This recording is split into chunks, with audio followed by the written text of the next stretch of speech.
We have also today cleared the proposal for the integrated ecotourism sustainable agri-based livelihood development project in Meghalaya uh, through the Asian Development Bank.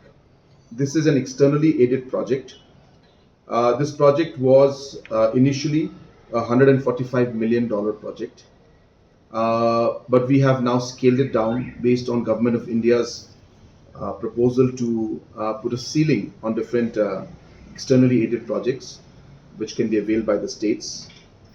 We had to bring it down from 145 to about 80 million dollars, and this was being done obviously because Government of India is the authority that repays back 80% of the loan on behalf of the states in the northeast and the hill states.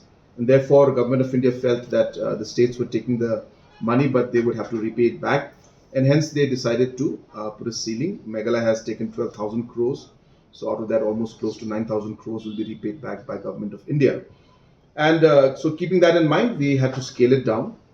So this project, which has been scaled down, is also a project which we have now further expanded into different areas. So it will not just be in a particular location, but it will be spread out throughout the state. Earlier, it was meant to be only in Sora area, but ADB came and said that Sora may not have the capacity to absorb all of this. So therefore, you need to expand the area.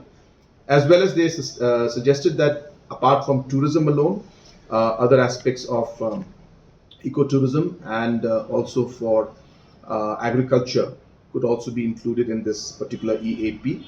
So based on that, we have changed the scope of this project, and now today we are going to cover the entire state, number one. Number two is going to be focused on tourism as well as on agri-based livelihood development projects.